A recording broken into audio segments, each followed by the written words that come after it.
Ayena shama akkam jirtu kabajamtoota maatiin Oromiyaa show. Egaan guyyaa har'aa kana si odeeffannoo namatti toltu tokko qabadhee isiniif dhiyaadheen jira.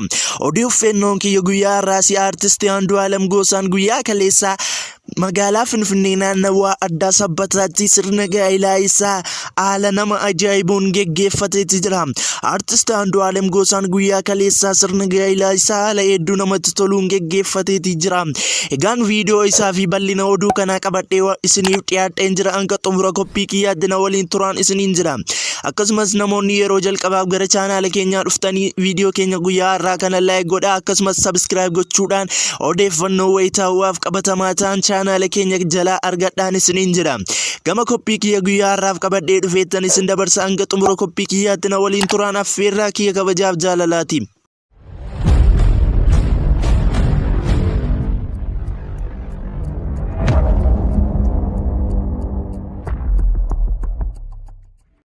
Artistiin qaroof qaalii uummata Oromoo ta'e artistii Andu'aalem Gosaan guyyaa kaleessaa magaalaa Finfinnee keessatti bakka namoonni hedduu argamanitti sirna gaa'ilaa isaa raawwateeti jira.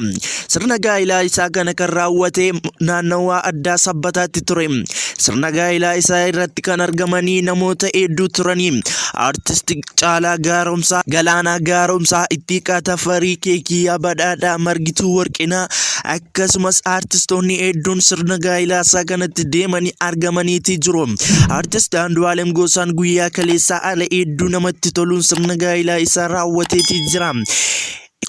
Artist Andu'aalem Gosaan jaalamaan darban dura sirba darbee ilaallaa jedhu gadhiisuun isaa ni yaadatama.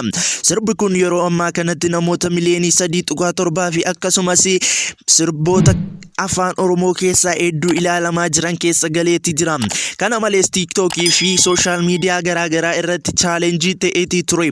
Sirbi kun keessumatti TikTokii irraa chaalenjii ta'uudhaan namoota hedduudhaan akkasumas TikTokii 100,000 olii ittiin hojjetameeti jira. Artist Andu'aalem Gosaan sirba isaa kanarraas laayikii hedduu argateeti jira. Egaan viidiyoo isaa kan guyyaa gaa'ilaa isaatti waraabamee qabannee isiniif dhiyaanna.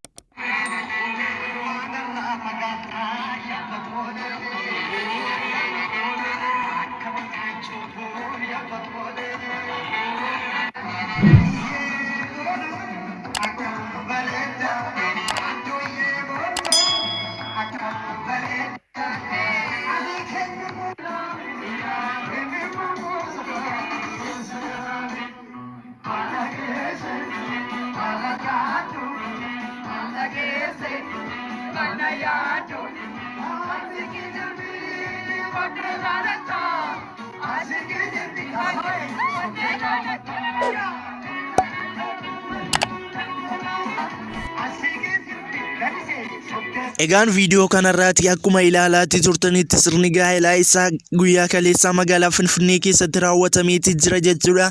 Namoonni sirni gaa'ilaa Andu'aalem Gosaa isin gammachiise viidiyoo keenya kana like godhaa. Akkasumas koomentii jalatti lakkoofsa 5 barreessuu hin irraanfatinaan isiniin jedha. Egaan qophiin keenya guyyaa har'aa qabanneeti isiniif dhiyaanne kan isin hanga yoonaatti nu waliin hordofaatii turtan kana fakkaata ture. Waan nu hordoftanii fi ulfaadhaa kabajamaa isiniin jecha. Namoonni yeroo jalqabaaf gara chaanaalii keenya Oromiyaa show dhuftan yoo jiraatanii subscribe gochuudhaan maatiiwwan chaanaala keenyaatti dabalamaa. Akkasumas viidiyoo keenya guyyaa har'aa kana like godhaan isiniin jedha. Amma qophii biraa bashannansiisoo fi barsiisuu akka guyyaa har'aa qabadhee isiniif dhiyaadhutti gama kootiin nagaan tura. Bye bye.